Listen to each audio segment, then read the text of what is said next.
Have you ever found yourself staring at a mountain of work, feeling utterly unmotivated to get started? You are not alone. But what if I told you that motivation was not the prerequisite for work, but often a byproduct of it? Today, we're going to be diving into how you can work effectively, even when motivation is in short supply. And we're going to do it armed with tools that are science-backed. Research has shown that motivation and productivity aren't actually linked the way we've thought they were. It's a common misconception that we need to feel motivated before we start working. However, action can spark motivation, not necessarily the other way around. One powerful method for bypassing the need for motivation is creating what I like to call the focus tunnel. This involves setting aside a 90-minute period for uninterrupted work. During this time, you're going to eliminate all potential distractions. No phone, no social media, no browsing the internet, and no unrelated websites. The only things that you're allowed to have are the tasks at hand, a stopwatch to keep track of time, a notepad for jotting down unrelated tasks or ideas that come to mind while you're working. These are to be handled later, and some sort of beverage to keep you hydrated. The focus tunnel is based on the principle that the brain can handle about 90-minute bouts of work before it requires some level of rest to maintain the same level of output. By dedicating this uninterrupted time to your work, you are maximizing your cognitive abilities and making significant progress towards your tasks. To implement this properly,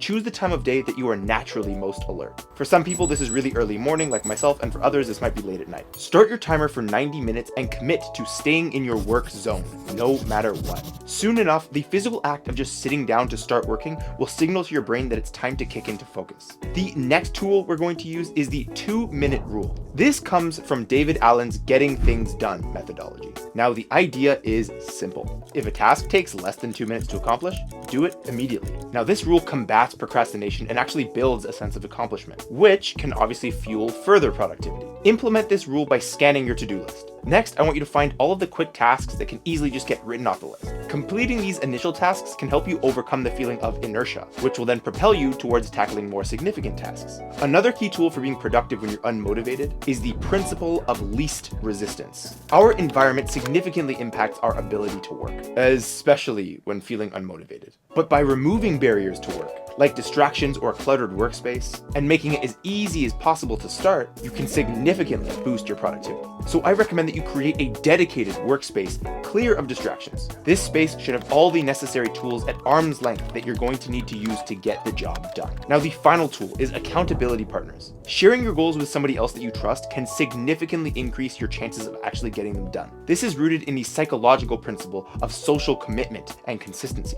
To implement this is simple. Find a friend, a colleague, or a mentor. Share your daily or weekly goals with them and check in regularly. This creates a sense of obligation that can drive you to action, even when motivation is low. Okay, so now that you have them, how do you take all these tools and make them work for you, especially when motivation isn't as strong as you'd like it to be? Well, it starts by setting the stage. Every night, write down the top 3 things that you want to accomplish for the next day. Not 10 or 15, just 3. Apply the focus tunnel to these tasks, dedicating a 90-minute block to each, or as needed to make substantial progress. Then you can use the 2-minute rule that we discussed to clear easy one-off tasks right off your list. This can jumpstart a sense of achievement if you decide to do this kind of process first. Next, organize your workspace to minimize resistance. Then have a scheduled time to check in with your accountability partner so you guys can keep each other on track. In essence, waiting for motivation to strike is like waiting for the perfect moment to start a long journey. But the truth is, as we both know, that a long journey begins with a single step, not with the desire to move. Now, implementing these science-backed tools and tips that we've talked about in this video can help you actually take that first step. Now, as you take these steps regularly, day after day and week after week, not so surprisingly, you'll find that motivation naturally begins to well within you. So remember,